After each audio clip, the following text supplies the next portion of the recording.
खैबर क़ौमी शाहराह ते डाडसन टालर विच में टकर थियो आहे। नतीजे में डाडसन सवार मेहुनि जो वापारी फौत थियो आहे, हिकु ज़ख़्मी ॿुधायो पियो वञे।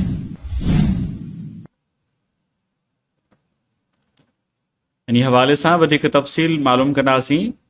असांखे जॉइन कयो आहे खैबर मां अली हैदर मल्हा। अली हैदर, छा अपडेट्स आहिनि इन हवाले सां?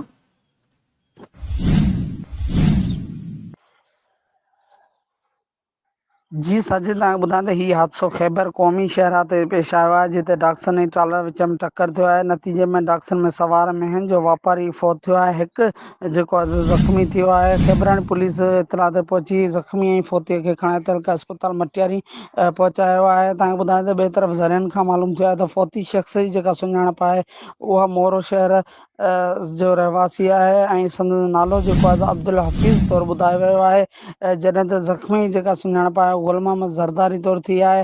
ॿिन्ही खे जेको आहे सो खैबरानी पुलिस बर वक़्तु पहुची तलका अस्पताल मटियारी पहुचायो आहे, जिते ज़ख़्मी जेका हालत आहे उहा गणती जोगी ॿुधाई वई, जंहिंखे जेको आहे फौरी तौर ते फस्ट एड ॾेई हैदराबाद सिविल अस्पताल मुंतक़िल कयो आहे। त ॿिए तरफ़ इहो बि मालूम थियो आहे त जेको मेहन जो वापारी आहे उहो मोरो खां मेहूं खणी कराची वेंदड़ हो, जेको माल जो वापारी हो, जंहिंसां हीउ हादसो जेको आहे खैबर क़ौमी शाहराह में पेश आयो, जेको तॾहिं ते जेको आहे फौत थी वियो। हिकु जेको आहे सो गुलमा ज़रदारी ज़ख़्मी आहे, जंहिंखे गणती जोगी हालत में मटियारी अस्पताल खां जेको आहे सो सिविल अस्पताल हैदराबाद रेफर कयो वियो आहे। जी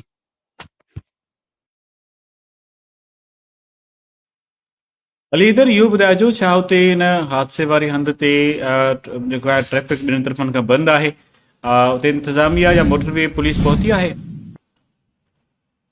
बिल्कुलु साजिद, तव्हांखे ॿुधायां त जेको आहे सो हादसे जे नतीजे में रोड जेको आहे खैबर क़ौमी शाहराह जेको रोड आहे उहो ॿिन्ही तरफ़नि खां बंदि आहे। समय जेके आहिनि गाॾियुनि जूं कतारूं लॻी वियूं आहिनि, पर अफ़सोस सां चवणो थो पए त मोटर पुलिस जेका आहे सो रवायती सुस्ती सबबु जेको आहे किथे बि नज़र न अची सघी आहे। तव्हांखे ॿुधायां त खैबर क़ौमी शाहराह जेको आहे ॿिन्ही पासनि खां हिन वक़्तु ताईं बंदि आहे। ॿिन्ही पासनि खां जेको आहे सो सवे गाॾियुनि जूं कतारूं लॻल आहिनि, जंहिंमें मुसाफ़िर शदीद परेशान आहिनि। कुझु एम्बुलेंसूं जेके आहिनि उहे पिणु फाथल आहिनि, पर मोटर पुलिस जेका आहे सो जेको आहे हादसे वारी जाइ ते न पहुची सघी आहे, न ई जेको आहे सो रोड खोलाए सघी आहे। त ॿिए तरफ़ जेको आहे सो खैबरानी सिंध पुलिस जेका आहे सो उहा फौती ऐं ज़ख़्मीअ खे जेको आहे खणाए मटियारी पहुचायो आहे, जिते जेको आहे सो फौत थियल जेको आहे सो माण्हू उहो हुते तलका अस्पताल मटियारी में पियल आहे। जॾहिं त जेको ज़ख़्मी आहे उनखे फस्ट एड ॾियण बैदि फौरी तौर ते जेको आहे सो सिविल अस्पताल हैदराबाद मुंतक़िल कयो आहे। जी साईं, वॾी महिरबानी, इन हवाले सां मां आगाह कयां।